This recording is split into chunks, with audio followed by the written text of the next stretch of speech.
Halo YouTube, selamat datang kembali di channel Ocho Nugroho bersama gue Ponco dan juga Tori di sini. Oke guys, jadi di video kali ini gue tidak akan membahas hal-hal yang berat, tapi kita pengen ngobrol aja guys. Gue ingin membahas sebenarnya kalau misalnya kucing ini mati atau meninggal akan kemana? Kalau kita kan manusia, kita akan ada alam barzakh, kemudian akan dihisap, kemudian juga akan mendapatkan sisa api neraka. Kalau misalkan amalan-amalan selama hidup kita kurang, amalan yang baik ya, dan kita melakukan amalan yang buruk terus. Nah terus kalau kucing gimana? Gue kasih tau dulu kalian. Jadi gue tidak membahas lebih detail karena gue bukan ahlinya, tetapi ya gue sempat baca-baca sesuai kepercayaan gue adalah seorang muslim. Kalau misalnya Tori ini nggak ada, akankah gue bisa bertemu lagi dengan kucing gue kesayangan ini? Begitupun juga kucing-kucing lain, Suki, Willy, dan mamanya Tori Jenny, dan beberapa ekor kucing lainnya. Dan jawabannya ternyata bisa guys. Bisa kalau misalkan kita masuk surga dan kita meminta hewan peliharaan kita. Tapi gue nggak tahu apakah kita akan masih ingat sama kucing kita pada saat kita masuk surga atau tidak, karena belum ada yang membuktikan atau orang yang pernah masuk surga guys, dan kita nggak ada yang tahu nantinya gimana. Oke, kemana sih kucing pada saat dia itu setelah memejamkan matanya dan menghembuskan nafas terakhirnya? Menurut referensi yang gue baca dan video yang gue tonton, pada saat dia memejamkan matanya dan dia memandang akhir ayatnya yang terakhir kali, setelah itu dia akan dikubur dan dia akan kembali ke tanah. Dan pada saat itu dia tidak merasakan apa-apa atau tidak ada kehidupan lainnya, tidak ada kehidupan alam barzakh, tetapi langsung gelap aja kayak mati lampu dan melupakan segala-galanya.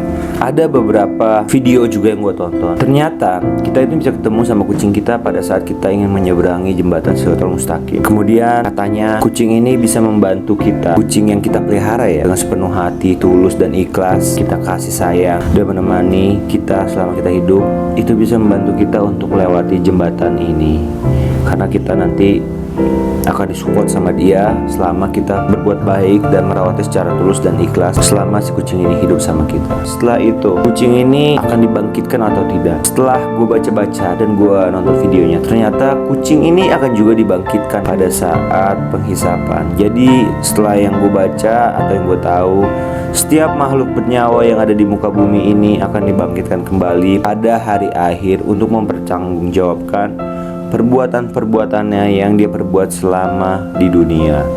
Dan lebih lanjutnya gue tidak tahu gimana cara dia mempertanggungjawabkan dan apa yang dipertanggungjawabkan oleh kucing gue. Tetapi kesimpulan gue, analisa gue pribadi, mungkin ini adalah salah satu cara tuh untuk membuktikan bahwa Tuhan itu adalah maha adil, karena semua makhluk bernyawa diberikan kesempatan untuk membuktikan segala amalan atau perbuatan yang ada di dunia. Seperti yang gue bilang pada di menit sebelumnya, kalau kita bisa bertemu dengan kucing kita lagi dengan catatan kalau kita itu masuk surga, dan gue doain semoga kita semua ini masuk surga dengan cara kita itu memintanya. Makanya kalau pada saat gue kadang lihat nih Tori sakit atau kayak mau mati gitu, kemarin tuh kayak mau mati Tori, gue selalu bilang, ya Allah semoga nanti pada saat udah gak ada, udah di akhirat, gue bisa ketemu sama Tori lagi. Dan gak ada yang tahu, siapa tahu dicatat sama malaikat. Dan kenapa gue harus berusaha seperti itu ya, karena gue masih pengen ketemu sama Tori mungkin suatu hari nanti kalau misalnya dia mati guys. Kenapa membahas ini? Karena kemarin gue terinspirasi pada saat Tori itu kayak mau mati. Kayaknya waktu 10, 11, 12 tahun tuh kayaknya adalah waktu yang sangat pendek dan singkat dan kurang lama buat gua itu menghabiskan waktu sama hewan kesayangan gua, Tori, ataupun juga Suki yang sudah terlebih dahulu mati guys. Dan semoga video ini bermanfaat. Jadi ini hanya video sekedar cerita aja. Kalau misalnya kalian ada tahu atau mengetahui informasi lainnya mengenai topik ini, kalian boleh tulis di kolom komentar di bawah. Tapi intinya nggak ada yang tahu karena gue belum pernah mati, ataupun juga belum ada orang yang pernah mengalami hal tersebut sampai ke alam barzakh ataupun sampai ke surga, sampai di apapun itu, karena belum kiamat. Tetapi ini hanya menurut referensi yang gue tahu dan gue cari. Dan gue bukan ahlinya dalam cari referensi secara agama, tapi setidaknya kalau misalnya ada kesalahan atau kekurangan mohon dimaafkan saja guys. Oke? Dan semoga video ini bisa menginspirasi kalian supaya kalian bisa lebih sayang lagi dan lebih punya banyak waktu lagi untuk menghabiskan waktu dengan kucing kesayangan kalian. Sampai jumpa di video selanjutnya. Bye bye.